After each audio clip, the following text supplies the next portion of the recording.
history, past and present for you. Meeting friends old and new. Streaming Wednesdays and Saturdays too. With founder members Paul and Sue. The smiles that we bring are a heritage thing. HDPP, keeping history alive. HDPP, streaming HDPP live. Where local memories survive. HDPP, streaming HDPP live. Film clips, photos, memories, and friends helps a dreary night go by. Wearing Hinckley's 6 of the best, stupendous quizzical high. The smiles that we bring are a heritage thing.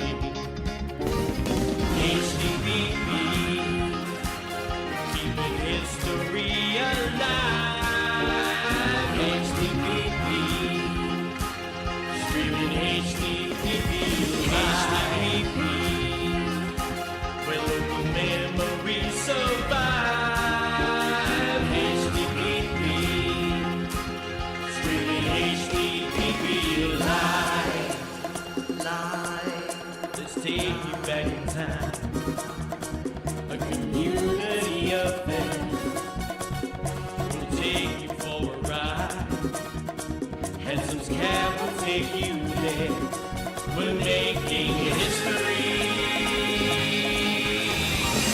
HDPP, chapter pauses. History supporting local causes. Streaming HDPP live. Betty is our queen bee. The sweetest honey candy. Dangerous Den here again. HDPP live. Hey, you know it, keep it HDPP.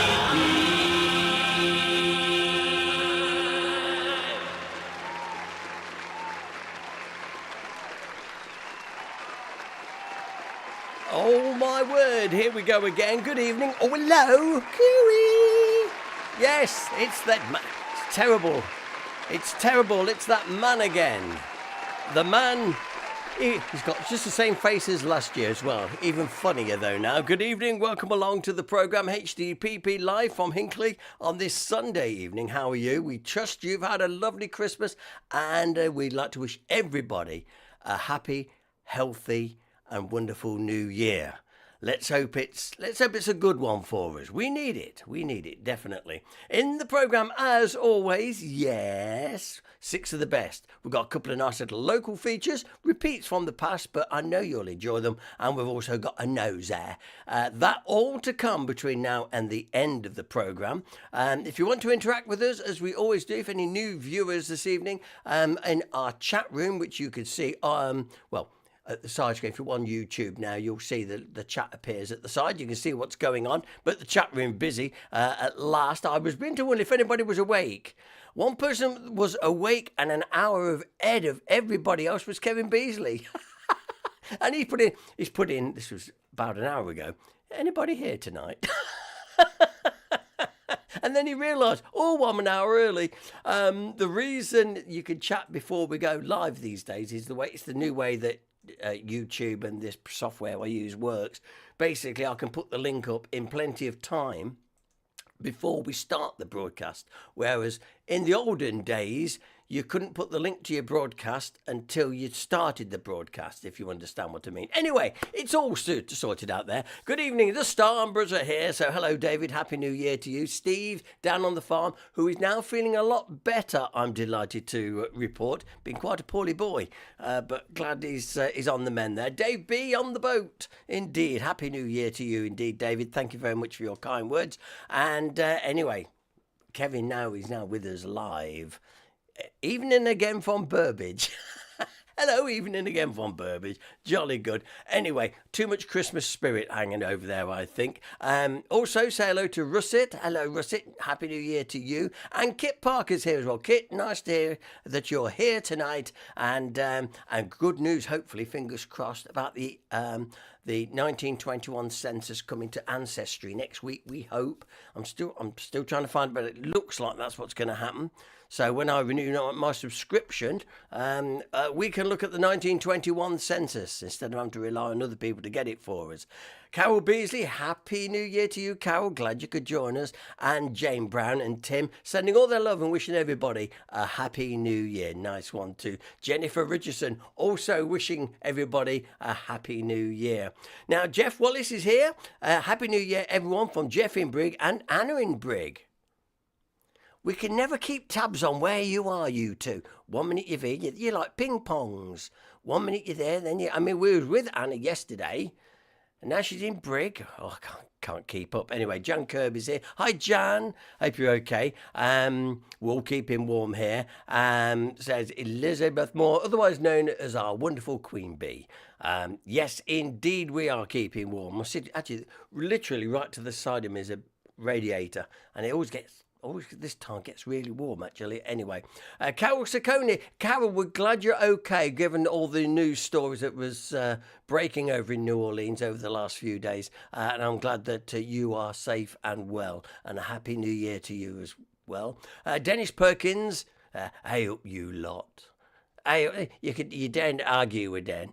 Yeah, Happy New Year. Thank you, Dennis. And Jan Kirby saying, looking forward to the 1921 census. Yes, so am I, definitely.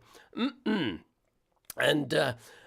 Jan says, nice to meet Jeff the other day. She put a face to the name and stuff. You know what it's like? It's like on the radio. Most people are very disappointed that they imagine you get a voice and then you start to build a picture of what they must look like. And then when you meet them, it's always an anticlimax. But it's true. The people you hear on the radio and think, oh, yeah, and you have this picture in your mind. And then when you meet them, you think, nothing like what I imagine. Anyway, lovely. Good. Right. Okay. Kath Denny saying hello, Paul, Sue, and everybody else. Happy New Year. Kath and Mr. and Mrs. Smuggling must be back from their cruise. Yes. Lovely. I hope you had a good time. Okay, then. Firstly, talking of the prize draw, congratulations to all our winners as well, by the way. Fantastic, and thank you for your support. We didn't raise quite as much this year on our annual raffle as we have done in previous years, but I suppose that's how the cookie crumbles. Now, if you have won a prize, please get in contact with us. We can arrange local delivery. Dangerous Den local deliveries are available, and Dennis will happily deliver for you. Russet, he will deliver to you, he's told me. All right, jolly good. But we could, please, we need the room. We are snowed under here. In fact, we've just been talking about, I said, this year is clear out. That's our thing we're going to do, our resolution. We're going to clear out. There's a lot of stuff going to get dumped from this place. I've had enough, I tell you. Anyway, so please make arrangements to collect your prizes, please. Contact us or have a word with Dan, and Dan will, anyway, we'll sort it all out, but we could do with you collecting prizes, please. Thank you very much. Okay, that's done. Are you ready for 6 of the best this evening? Our annual, weekly quiz, actually. 6 questions demanding the best of your 6 answers, and it's a little bit of everything tonight. So if you are ready for 6 of the best, now remember, as always, keep your answers to yourself. Don't go putting them in the chat room, because people will nick them. That's how they do. Okay, and let's start with question number 1. Oh, let's put my music on. Here we go. Thank you. Right, question number 1. We start off with, in the 1930s, Tudor Road, Stanley Road, Radmore Road, Richmond Road and Burley Road were so named to recall what? Now, that is so easy. Everybody should get question number 1 tonight. If you don't get it right tonight, you must get a note. Send me a note in. Dear Paul, please excuse my not knowledgeable of question number 1. That is so easy. That is question 1 in tonight's 6 of the best. Question number 2. I can hear Jeff. in Brig, already saying we know that one. The Canary Islands are named after which animal? Is it cats, birds, or dogs? There is an explanation behind it all. Is the Canary Islands, what are they named after? Which animal? Cats, birds, or dogs? Too easy, Paul, too easy. I thought I'd make them pretty easy this evening, okay? Just to get you in the mood for the new year. Okay then, a classic action film, here it is. Fill in those gaps. It's quite easy. You will know this film. It's on loads of times. In fact, I think it was on over Christmas, actually. Anyway, it's a classic action film. We'll come back to that in just a few moments' time so you can get the dashes in the right place. Question number 4. Now, this actor played Popeye and also starred in loads of films over 6 decades. He is a Hollywood great. Absolute, definitely a Hollywood great. So, who do you think that could be? Played Popeye, and he's been in loads of films for over 6 decades. I guarantee you will know his name, but remember, keep it to yourself. Don't let anybody else in on your secret. Question 5.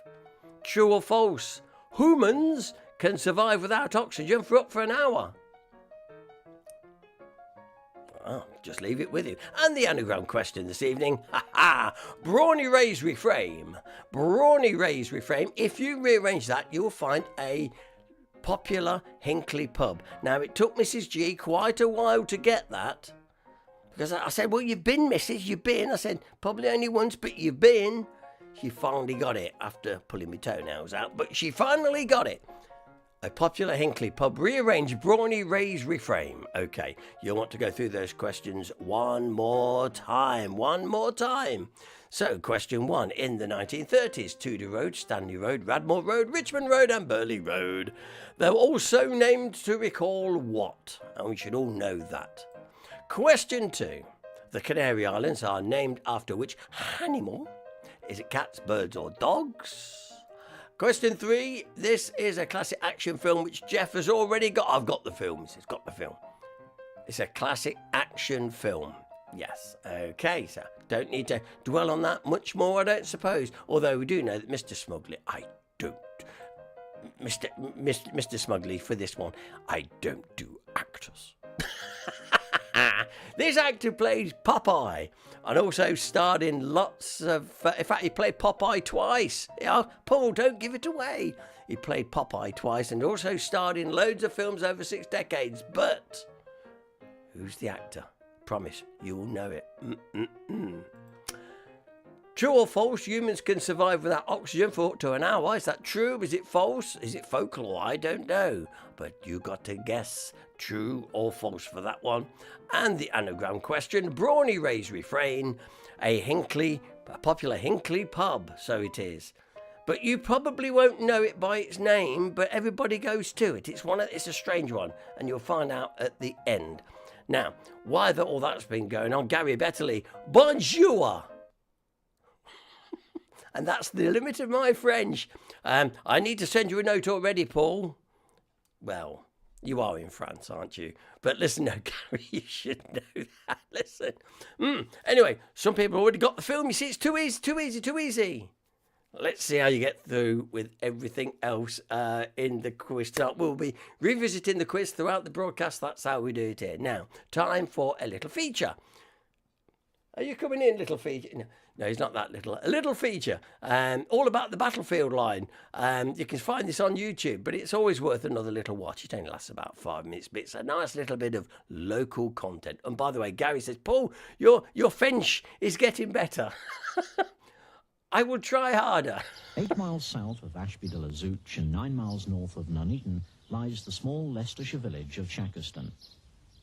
This is the home of the Battlefield Line and the Shackerstone Railway Society.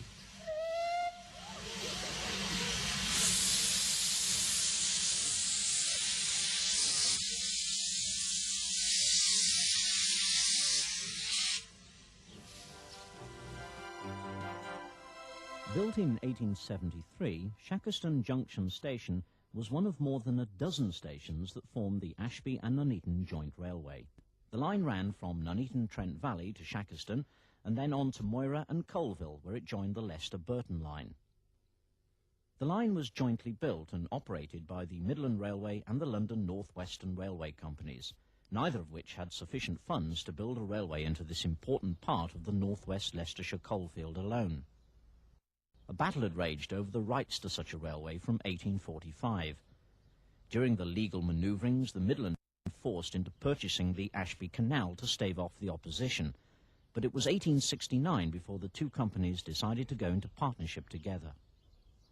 The first goods train ran on August the 1st, 1873, and the first passenger service 1 month later. Trade and passengers steadily increased on the line. Market Bosworth was the major stop on the line. Both livestock and agricultural produce were often exported from this historic town. The Ashby and Nuneaton even had its own uniform and badges because of its joint ownership. The First World War saw many of the men conscripted into the army, some of their posts taken over by women to fill the shortfall in manpower. A further railway that went to Loughborough was added in 1883. This line could only be accessed from the Ashby and Nuneaton joint. This was the Charnwood Forest Line and was operated by the LNWR, both with conventional steam-hauled trains and later by rail carriages. The late 1890s and early 1900s were the highlights of the railway's existence, with Edward VII regularly visiting the local stately home for the sport. December 1902 saw a full-scale royal visit only a few months after the King and Queen had been crowned. Many preparations were made for the arrival of the royal party to Shackerston Station. Electric lighting was installed, and part of the station platform was raised to ease their alightment. Various local railway inspectors and police officers were in hand to check all was well. Services peaked on the line in 1922, with 5 passenger trains passing daily in both directions, plus the large amount of goods traffic. The following year saw the absorption of the line into the LMS. Passenger traffic was on the wane, and in 1931 regular services ceased. Goods and mineral traffic continued alone. The Second World War saw the line as a useful diversion for trains avoiding bombings around the nearby towns and cities. Market Bosworth was used as a fuel dump, Gopsall Hall near Shackerston as a REME radar training camp for the Army. After the war, the line slowly declined as the pits closed and goods services were diverted elsewhere. Occasionally, a special passenger train packed with enthusiasts would run the length of the line, stopping at various stations along the tour. 1964 saw the closure of the Colville branch, and the whole line was finally axed in 1970. But this was not to be the end of the Ashby and Nuneaton. In 1969, a small band of enthusiasts had purchased a steam locomotive and were looking for a home for it. With the line closed to commercial traffic, British Rail started to dismantle the railway and sell off the track bed to landowners. The enthusiasts bought Shackerston Station and part of the track. From then on, this neglected part of the rail network was in safe hands.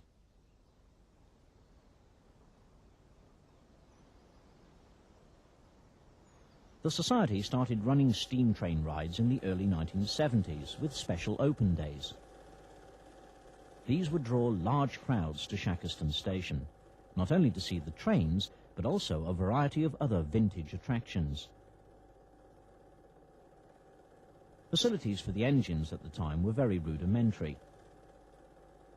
The mode of transport was rather basic for both passengers and livestock too. The trains at that time only operated around the station site before they started to run to Market Bosworth, 3 miles to the south.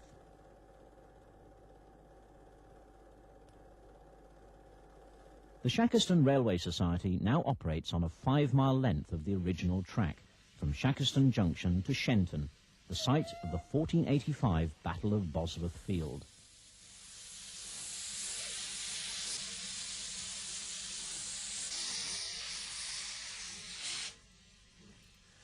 Yeah, there we go. Now, listen, the Battlefield line does very, very well and is always happy to receive your support. So if you have a chance to go visit, go and ride the trains and stuff, it's always good. In fact, we were saying, our granddaughter said, when we're going on the train again, Grandad? Oh, yes, yeah, we'll have to do that soon. And, of course, they'll have their winter warmers running. I think it's called the winter warm, the mince pie specials and stuff. And they have the winter warmers running through January, I think.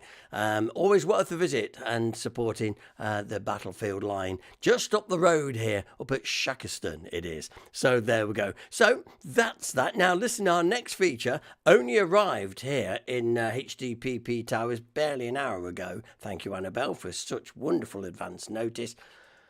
Anyway, we've got Word of the Week. This is when Annabelle chooses. Annabelle chooses a word and we all get educated. Because she's really educated, you know. Oh, yes. And let's have Annabelle on now to find out what is the Word of the Week. Happy New Year. Welcome to Word of the Week. Today's Word of the Week is fatuous. Fatuous. And this means silly, pointless or foolish. Its occurrence rate is 0.3 per million words. It was first used in 1608 in the writing of D. Touville. Fatuous, silly, pointless, foolish. For example, I look at my homework and I can't help but think it's rather fatuous. Enjoy. You see, we've learned something so fatuous, actually, and so matter of fact and fatuous about that. I never thought I'd say fatuous so many times, just don't get it up the list a bit higher than what it already is. So today's word is fatuous. Well, I'm well and truly fatuous, I'll tell you. There you go. A few people saying, I know a few fatuous people indeed. You see, yeah. And Carol, because she's educated too. I knew that. I do like a good word. I always like a good play on words. Seriously, I appreciate a good play on words. So it's fascinating. Our language is so fascinating. If only we could speak it. If only we could speak it proper.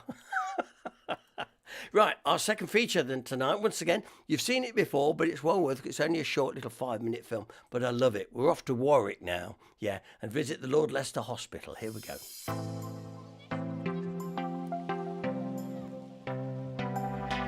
We're at the Lord Leicester Hospital in Warwick, a prominent and internationally famous building that has existed for the past 900 years. Civic activity has taken place here in that time, starting from the chapel in 1123.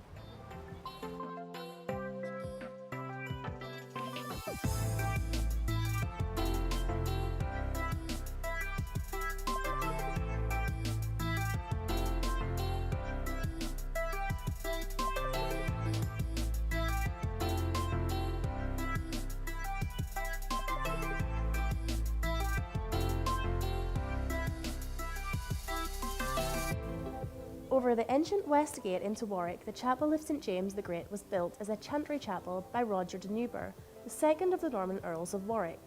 However, the building fell into disrepair and was rebuilt in 1383 by Thomas Beauchamp, the 12th Earl. It was then gifted by King Richard II to the Guild of St George. The walls and foundations of the chapel were built in 1383. The tower was built in 1450, but in 1860, however, extensive chapel restoration became necessary.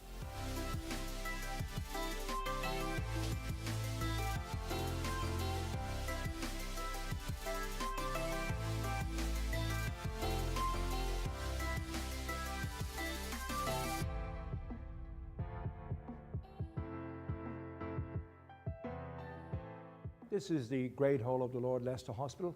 It dates back many years. It dates back to about 1383, so it's nigh on 650 years old. We've had banquets and weddings in here for nigh on 700 years, non-stop, and we still have a function here today, and nearly every weekend we have a wedding or whatever, a banquet. It's been in constant use for nigh on 700 years. And it's beautiful. It's a great place to have those events. Yeah, it's terrific. When it's all laid out with flowers and tables and table plans, etc., it looks really great. Upstairs in the Guildhall, people get married and then they come down here and they have their party here most of the time. I really love these lights. I don't know what you would call that, but what is that called? In Elizabethan times, they used to like all that, and they would hang sort of flowers from that, and they would also hang sort of greenery, etc., at different times of the year, like Christmas and so on.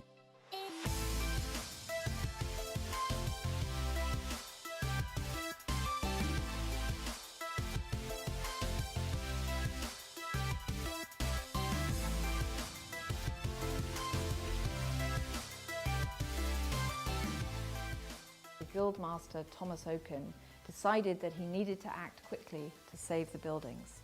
And so he very quickly drew up documents that transferred the buildings, the chapel, the Guildhall, the Great Hall, the courtyard, and now the Master's House as well, where he lived.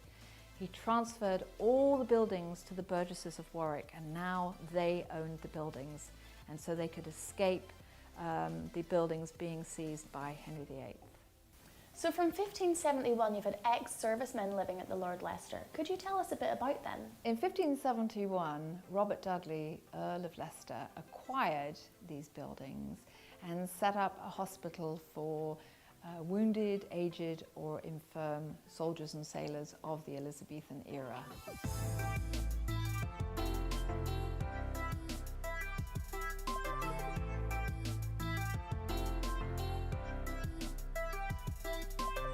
So Bill, how important is it to you to be part of the Brethren?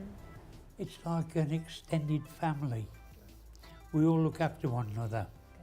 And we've got good comradeship. I love it. And it means so much to me. I mean, look at the place. Yeah, it's beautiful. You pay a fortune to live in somewhere like this.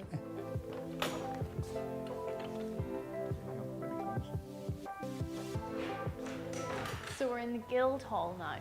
This is the Guildhall. It dates back to the Civil War times. It was put here for the guilds of Warwick. There was 3 guilds, the Guild of St. George, and the Dragon of England. They were joined from St. Mary's Church round the corner by the Guild of the Holy Trinity and the Guild of the Virgin Mary. They were very sort of monastic, priestly people under the care of Rome at that time. They built this area here. Well, Warwick the Kingmaker built it around about the time of the Civil War. If you have a look around, you'll see artifacts here from the brothers over the centuries. Also, they brought all these muskets back from their battles around the world. Also, round here you've got a table.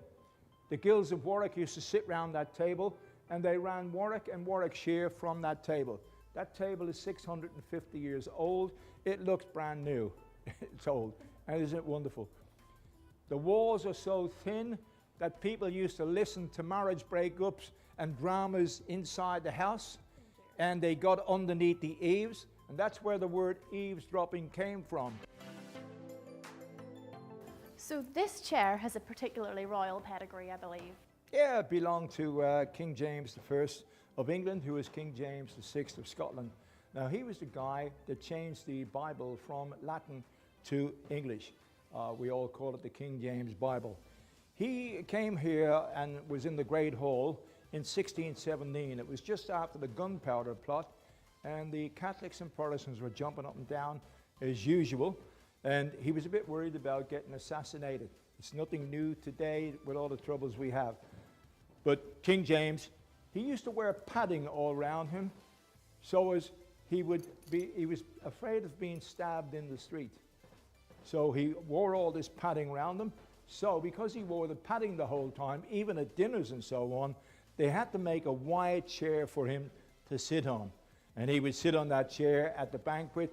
The town of Warwick spent 10 years paying for what went on at that banquet. But that's the reason why the chair is so broad, to make him upstanding and look like a king sitting there in all his regalia.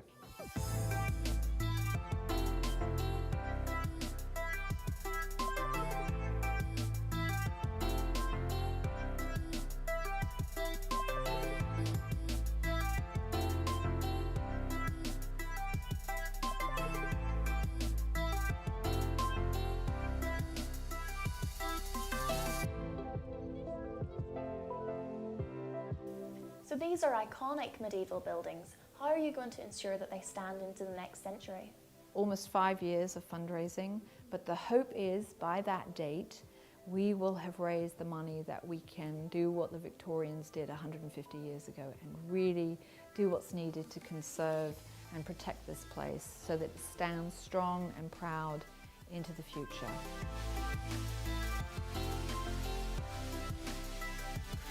Wow, see, we've shown that before, but it's great to see it again. Now, obviously, that was filmed probably some 20 odd years ago now, probably a little bit more actually. But it's well worth a visit to the Lord Leicester's Hospital. And as I say, the beauty of it is, after you've been by it, just the other side of it, going down the hill, a lovely pub on the right-hand side. Well worth a visit, actually. And if you're a fan of the TV series Shakespeare and Hathaway, which I know is very popular with some people, well, that's their offices, so to speak, just round at the side there. And it's nice to see some of the local places being used in these like fictitious stories, etc., etc. So there you go. And also Sue's got connections. Mrs. G's got connections to that because her great uncle, or it might be great uncle Jonas was a resident there, and I've heard many stories about that. So there you go, all little connections, all tying up nicely in tonight's live stream. Now, ahead of the nosy tonight, I must just say that we must go through 6 of the best one more time. Some of you are doing very well. Anagram has been cracked, apparently. I haven't felt any smug waves either. And some people have got the film, some people have got the actor. Let's see how many people can get it all right, because you've only got about another half an hour before we give the answers out. So let's recap those questions one more time. Yes. Now then, in the 1930s, Tudor Road, Stanley Road, Radmore Road, Richmond Road and Burley Road were so named to recall what? Bit of a clue in there, actually, I think you'll find, actually. The question 2, the Canary Islands are named after which animal? Choose. Do you like cats, dogs or birds? One of them will be the correct answer. Question 3, a classic action film. Do you know what it is? Yeah, it's been on very recently on the TV. Often is, actually. Guess the actor. I don't do actors, says Mr. Smugly. This actor played Popeye twice and also starred in loads of films for over 6 decades.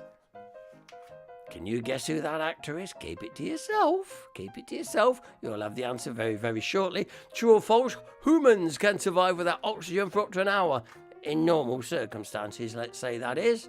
And question 6, the anagram question. Brawny Ray's Reframe. It's a popular Hinckley pub, but not many people call it by its name. They call it by its... where it is. I'm saying no more. Paul, stop it, because you'll always give it away. You always give it away. So stop it now. Be strict. Queen Bee said, my mother-in-law's uncle was one of the warders there. This is Uncle Jonas. They lived in one of the almshouses. And she said she and her husband Ray often cycled over there on a Sunday. And cycling! Oh, cycling in the 1950s. A very interesting place to visit. Yes. Can you go along? Can you give me a croggy? Yeah. How many people have had a croggy? Yeah, let's talk about croggies for a minute. Yeah, old leg up on a croggy. Get you on my crossbar, have a croggy, go along the course, by the lamppost and go up the jit and chuck some broggies. That's all you've got to do when you've had a croggy. Now then, looks like things are going pretty well with 6 of the best. Let's see whether Dennis is going to get them right tonight as well. We'll see how we're going to do. So let's have our first noser of 2024. Now, as you know, Steve goes out and we've got loads to catch up on yet. In fact, he posted some new ones just the other day and I could never keep up with them. So we'll have another nosy. After this, we will be back with the answers to 6 of the best. Sit back. I can go and get myself a cup of tea now.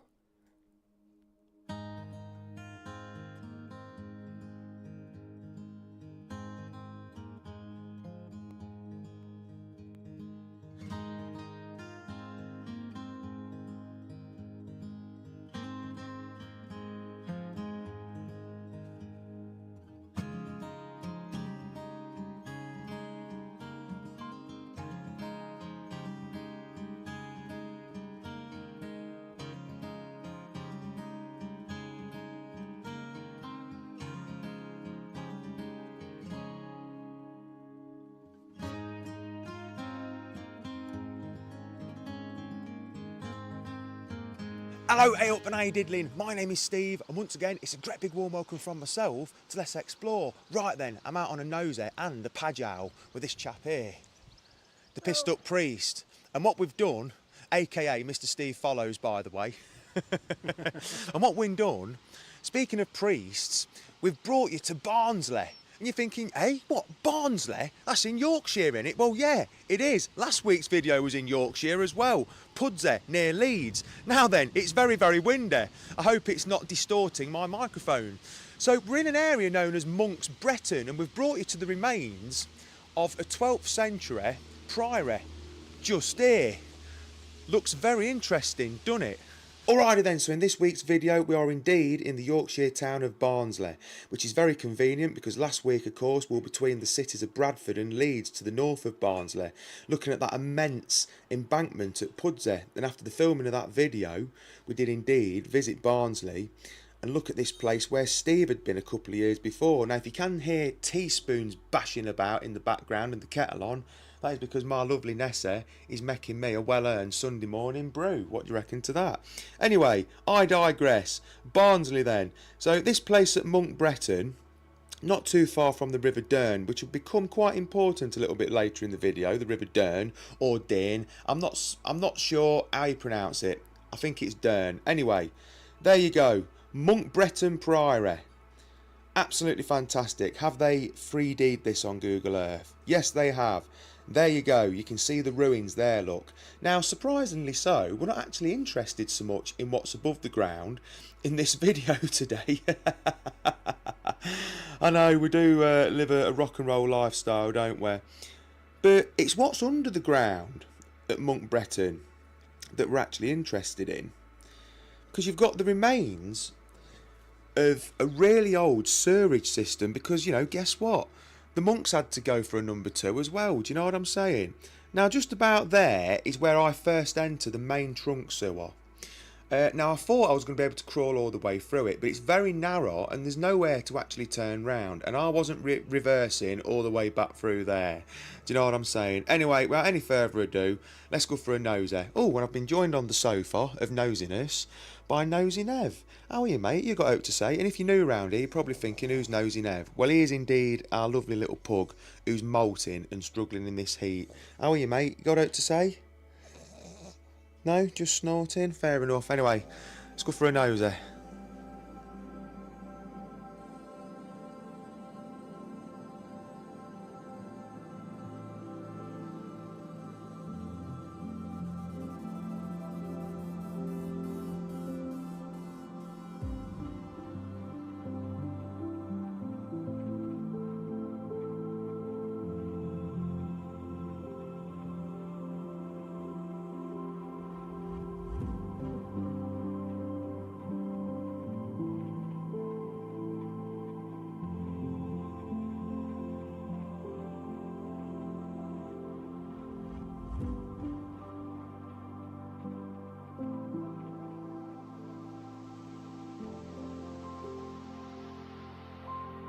Right then, so because we're rambunctious little gits, as amazing as all this is, it's not this we've actually come to look at, because this site has got the remains of quite an exquisite sewer running through it. Now, because of course monks needed to go to the toilet as well, didn't they?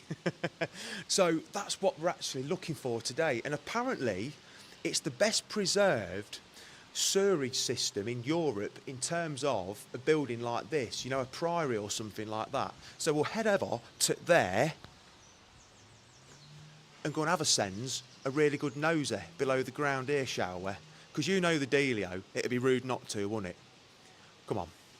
So of course there are actual sewers that we can get inside, that we can actually crawl through, but here I'm not sure if we're actually at a point where there were latrines, because we've got this down here, look. So as you can see, you've got this very narrow passage here, probably about ½ a metre wide. So there may have been a latrine here somewhere. You may have heard a big bang in the background. I don't know what that was. Maybe an accident, I'm not sure.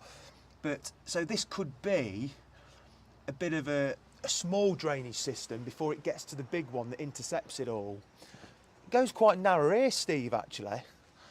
So anyway, we'll follow this down. It's heading towards where we want to go anyway.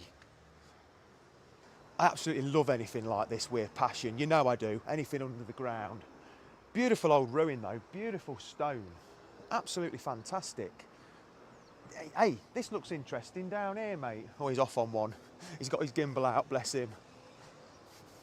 So again, what looks like a water channel, but much smaller this time. Maybe about 9 inches wide at this point. Very, very interesting. I love anything to do with infrastructure, especially when it's really old. I mean, this building is incredibly old, isn't it? You know, 12th century and all that. In fact, look at this here. Very, very intricate, isn't it? Very intricate in its construction.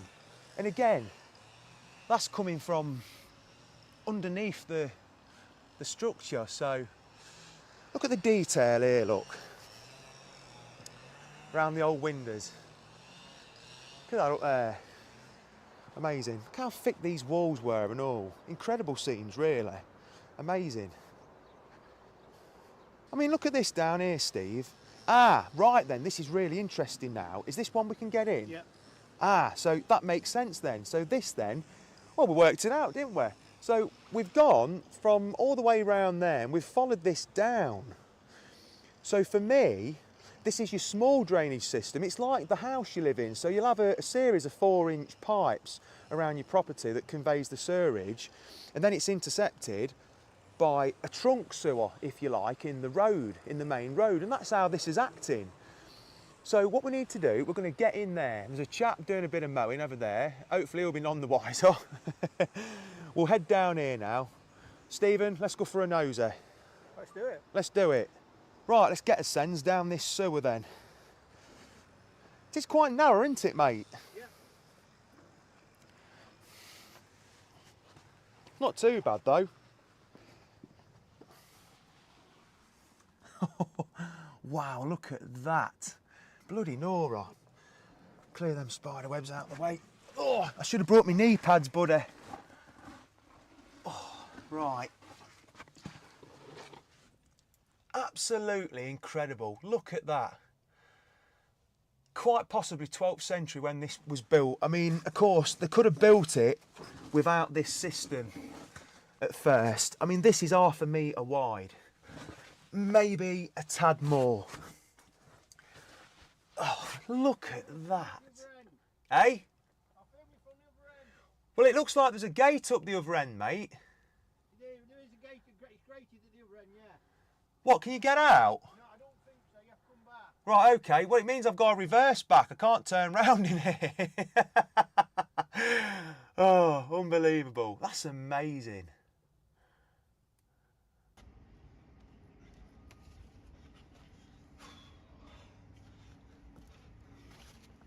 Steve's gone up the other end expecting me to go out that way, but he said it were gated off, so I couldn't turn round in there. Yeah, I could get through, but I thought you said it were proper gated off. Oh, it is? Oh, I could have turned round there. Oh, it don't matter. Let me get... I tell you what, this is amazing here. Look at this. So it is gated off. I could have actually turned round there. It don't matter. It don't matter. I think you've seen what it would have looked like in its entirety anyway. But this is absolutely superb. This is the stuff I like, getting amongst it with things like this. Let me just jump down here, Steve, on. Oh, my lad. So I would have come out here. But this is indeed a main drain, a sewer. Incredible, isn't it? Incredible, this old infrastructure. So I would have come out there. Excellent stuff. Now, as you can see here, it's an open channel. So how old this is, I ain't got a Scooby-Doo, to be honest with you, but we'll follow it round. Steve's gone off like a flipping Cocker Spaniel on the centre pheasants, round the corner. Beautiful old stone. Hello, hello. Hello. Hello there. Hello. I'll go around your way. Yeah. Very, very narrow, isn't it? Yes. Very narrow. Right, so we'll just head on round this corner here. And it's fascinating, you know, the history of the bog, the toilet, because a lot of people think that Thomas Crapper invented the loo, you know. And, well, he didn't, really. It were a bloke called Sir John Harrington, who was godson of Elizabeth I, apparently. And he made this contraption, and according to form, she weren't keen on it. She reckoned it were a bit loud. can't imagine the Queen of England actually sitting on that kind of throne, can you? Do you know what I'm saying? But what Thomas Crapper did invent is the system that's pretty much used now in the late 19th century, because he's the one that's responsible for the invention of the ball cock. You know, now these chaps here that used to crouch on these latrines behind me over there, wherever they weren't as fortunate to have a system like that, and of course they had to depend heavily on the River Dern to flush this system through. Of course, if you're just going to sit on a latrine and do your business, sorry if anyone's eating, by the way, if you're just going to sit on there and do your business like that, it's not going to go nowhere. It's not, and it's going to fester and it's going to stink. Can you imagine in the height of the summer? Well, not at the minute because we ain't got much sunshine, have we? So they devised and engineered a channel for the River Dern to flush it all through. Anyway, let's get through here. Now I'm getting you the history lesson. Right, let's head through here. Bloody hell, it's narrow, I tell you. I don't know if I can get out the other end. But ain't it amazing, eh? Fascinating. Old infrastructure like this on the outskirts of Barnsley in Yorkshire. Nice that. Although where I'm stood now, Brother Dawkins' turds would have made the way down here. Right, so I've come back on top of it. I've just been stood down there, giving you the history of the bog and all that. And as we walk on top of it, you've got these stones that go across. Now, these may well have been covered once, I don't know. Yeah, I'm glad I didn't follow it round now, because I thought when I seen daylight at this point, that was where I'd get out, and it's not, it's just a bit of a grill over top of it. Hey, up, over top of it. Talking like I'm from Barnsley now, aren't I? But this, indeed, most likely dispersed here then. So there's a bit of a ditch there, so I'm wondering if that is the original ditch. And then Alrighty then, so courtesy of the National Library of Scotland, we can look at this site from above. Now the map on the left is an 1830s to 1880s map, and of course we've got the Bing hybrid to the right. Now what's very interesting about this site, of course, this sewer was once flushed through using water from the River Dern. Now the river itself flows east, so the part that I've just been showing you does indeed disperse the water back into the river eventually. Now then, to the west of the site you've got Grange Mill, and what's interesting here, of course, Grange Mill, it's got its own tail race, of course, quite a long one, that eventually disperses into the River Dern at that point there, as you can see. But I've just been looking on LiDAR because I'm interested to see if there's any gubbins, any depressions in the ground. Now then, where the arrows point in there, that is the outfall of the sewer. And I thought to myself, I wonder if it's been dissected by, a few hundred years later, the actual tail race of that mill. But then I put the LiDAR on, and what we've got, so that main bit there, of course, is the actual tail race of the mill. Then you've got that bit of a depression there. That line there, where the arrow is now, that's the outfall of the sewer from the priory. So that depression where the arrow is now, it gets a bit technical, doesn't it? That, of course, then looks to me like that is some sort of original outfall from the priory that would have gone down to the River Dern. And, maybe at that point there, it looks like whoever built the mill has pretty much destroyed what's left of the actual poo race, let's call it, to the River Dern, I would imagine. That's how I think it all worked anyway. Sorry if I'm boring you to death, by the way. But what's interesting is, where was the water coming from? How far were they bringing it to this site? Maybe if you walked the river, which we didn't on the day, you'd find where the actual entry point for the water from the Dern were coming from to the priory. Maybe it came from about there, actually, near where it says almshouses, at that point there where the arrow is now. I don't know. Anyway, let's carry on with the show business. Because I tell you what a fantastic piece of history. It's not very often that we get to come to these places and see what was actually happening below the ground. Because, you know, I know it's a bit laughable and you can make a joke of it, talking about the brown stuff. Do you know what I'm saying? But, you know, everywhere in the UK where people live, there's drainage systems. You know, every town, village and city has got a drainage system beneath the road. They all work on gravity, and if they're not on gravity, if you've not got a sewerage system that you can connect onto and build a new development, if your drainage is to be below the gravity fed sewer, that's when you need a pumping station to pump it uphill. Getting a bit technical now, aren't we? But it's very important to the environment, because, you know, if not, you're going back into the dark ages of people slinging the shit out of their upper bedroom windows. And hello, Stephen. Hello. I tell you what, he's getting to grips with this gimbal now. He's been banging on about this gimbal for bloody ages, he has. Doing me head in. He worked it out now, my lad. Cracked it, yeah. He cracked it.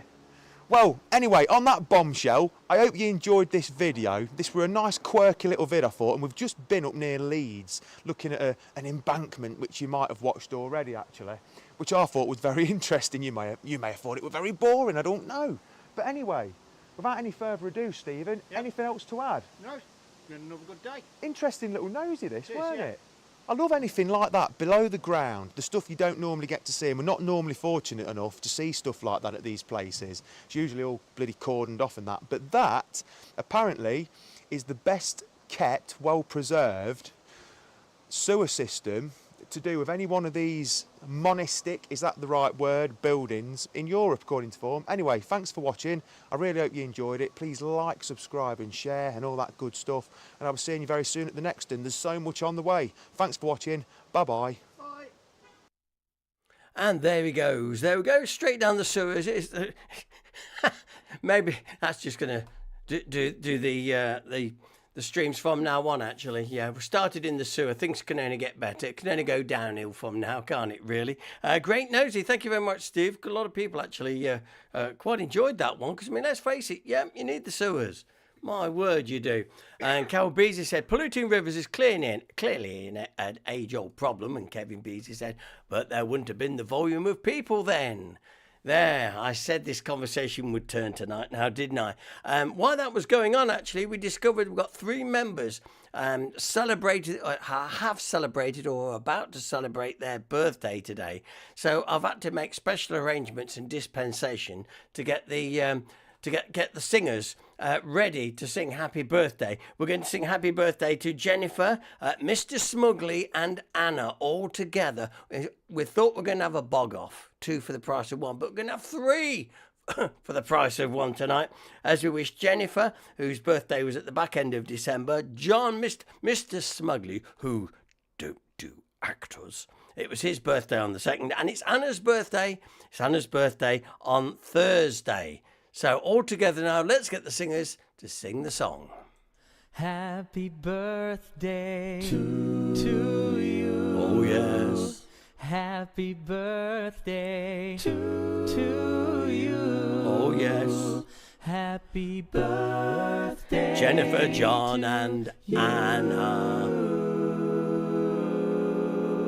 Happy birthday to you. Oh, yeah. Dennis's favourite one is the man on the right. He loves that guy. I don't know why, he just loves him, and there you go. Excellent. Right, happy birthday to all of you. And like I say, if it's your birthday, let us know. We'll always sing happy birthday to you. It's one thing that we can do. We do care about our members, so we do. Now then, it's coming to that time where we're going to go through the answers to 6 to the best. Let's just remind you, don't put the answers in to questions before we get to your question. If you do, we knock you off a point. So if I'm asking question 2 and you're putting the answer for question 5, when we get, if you're right on question 5, we will deduct that from you. So you might shoot yourself in the foot and not get 6 of the best. I don't like people galloping ahead until we're ready. Okay, lovely. Oh, Mr. Smug says, thanks, gotta work at Myra. Yeah, nice one, John. too tanned from his cruise. He's too tanned, you know. Anyway, time for 6 of the best. Now remember, don't put the answers in until we tell you, otherwise you'll get nobbled. We'll take your points off you, so behave yourself. Let's go to 6 of the best. And your local knowledge, please. Answers to this one. In the 1930s, Tudor Road, Stanley Road, Radmore Road, Richmond Road, Burley Road were so named to recall what? Well, we all know that one, but I'm just waiting for people to put it in. Yeah, okay. Jane Brown, you are correct. But I will take both answers of Battle of Bosworth or War of the Roses. I will take both, yes. So if you've said that, Battle of the Roses, War of the Roses, or the Battle of Bosworth, maybe I'll take the Battle of the Roses as well. Yeah, give yourself a point. Well done. That's okay. You can have that one because I'm feeling very, very generous tonight. Yeah. It's just how I am, you know. Good evening, David S. Sorry, David, I didn't see you creep in earlier on. Well done. Well done. Okay. Now, we'll move on to our next one, which is question number 2. Now, the Canary Islands are so named after which animal? Is it A, cats, B, birds, or C, dogs? Or is it just hot dogs? I don't know. Let's see how many of you get it right. Kath, right then. Kath Denny says birds. And I think for that one, you can get a... Yeah, it's not birds. It actually... And Dennis Perkins said birds. No, Mrs. No. Titty you not. We're talking dogs. We're talking dogs, yes. It's birds, you see. Birds are named after the islands, not derived from. So the Latin dogs equals canine, or islas, Canarias equals Canary Islands. Basically, we're talking dogs. We're talking dogs. So there you go. Now, you know the thing cats and dogs? It's all to do with the Canary Islands. You never thought about that before, did you? Right, well, the classic action film. Can you give me the answer to the classic action film? Was on TV just the other day. And it's one of them, it's just a classic war film, isn't it? Yeah, and it's quite easy. Well done, everybody who's getting that one right. Kath Denny, yeah, the Guns of Navarone. Jane Brown, Guns of Navarone. So does Jan Kirby, so does Dennis Perkins. Annabelle, Austin Powers. Only she would get Austin Powers from there. Well done, David S. Guns of Navarone, and Jennifer, and Jeff, all saying the Guns of Navarone. And I always think that what would happen if that lift didn't come all the way down to make the contacts, to make them blow up at the end. I mean, what would... Just a thought. Okay then, guess the actor. This actor played Popeye. In fact, he played Popeye twice and also starred in loads of films for over 6 decades. Now I'm going to see how clever some of you are or not. Ha ha! Jane Brown, well done. Well done, Jane. I know a lot of people would say Robin Williams. No, you are wrong. The correct answer, Gene Hackman. And you say, he never played Popeye. Oh, yes, he did. Gene Hackman played Popeye Doyle in The French Connection 1 and 2. And he also starred in loads of films for over 6 decades. He's just a fantastic actor, is Gene Hackman. So well done, Jane. You have proved yourself so well. And David S. Hackman. Yeah, David S. I will take Hackman. Yes, I knew a lot of people would jump straight on to Robin Williams.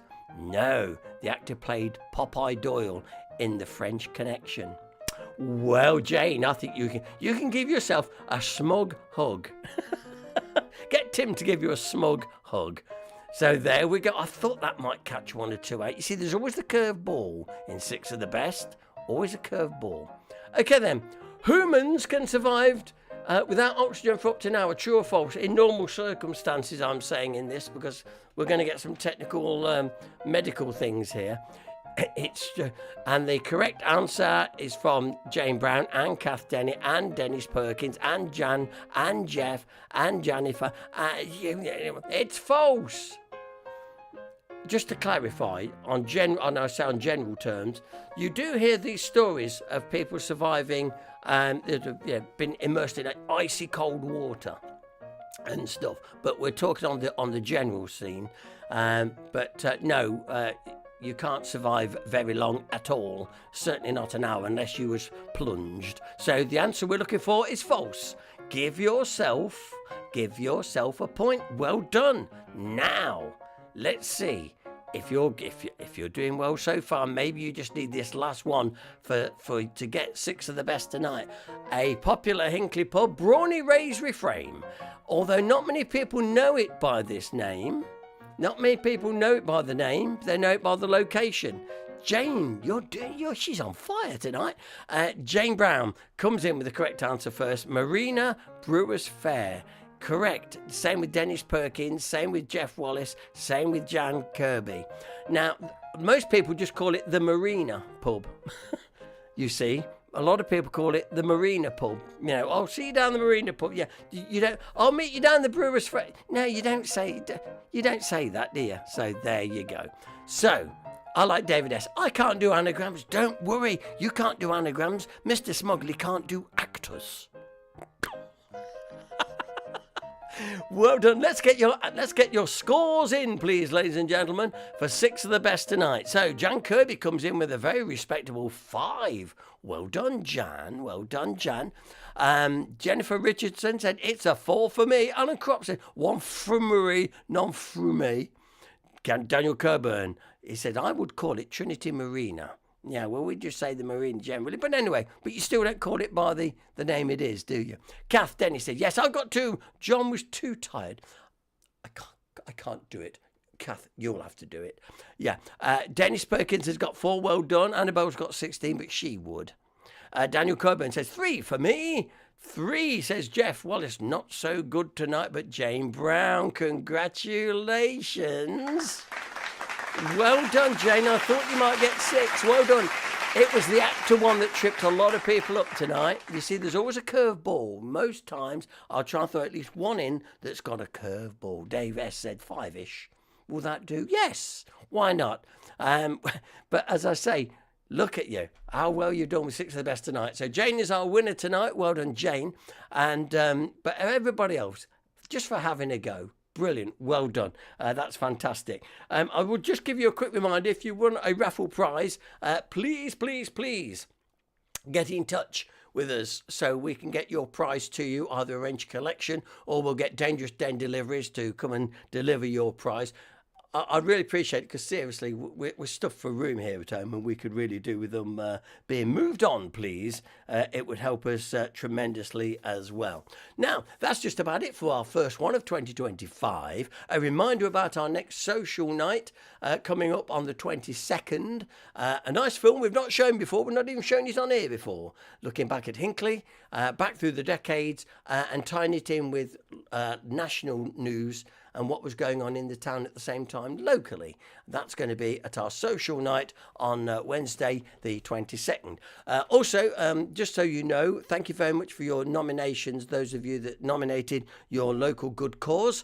I'm delighted to say that Thursday night, the fundraisers of HDPP will be meeting in high order to work out who's going to get what, where, when and how. We always look forward to getting that sorted this night. And then in February, not only, but also, have I got, I want to, in February, ladies and gentlemen, HDPP will be 10 years old.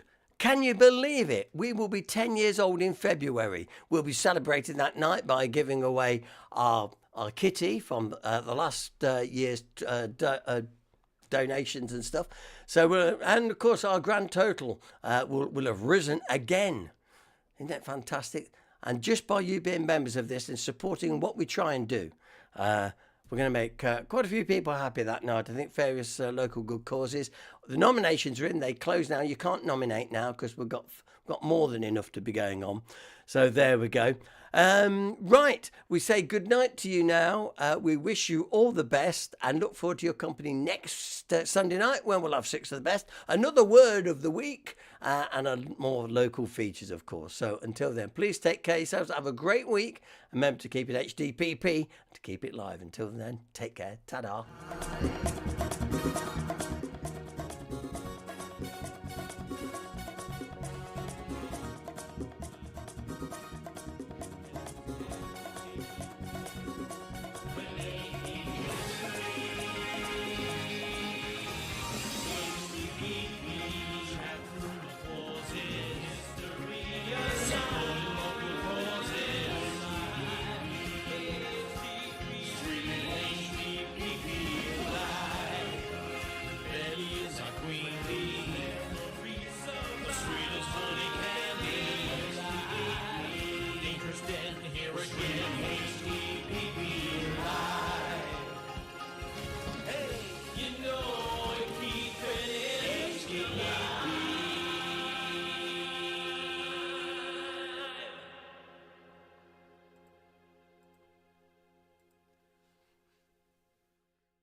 Oh, hello.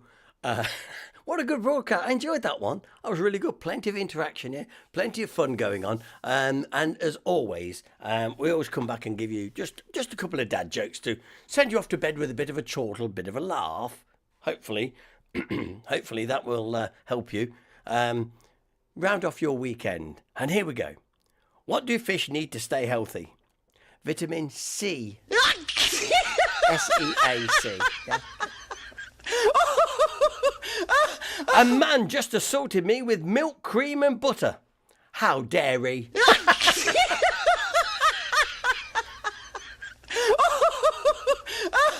And thank you. And finally, when I was a boy, I had a disease that required me to eat dirt 3 times a day in order to survive. It's a good thing my older brother told me about it.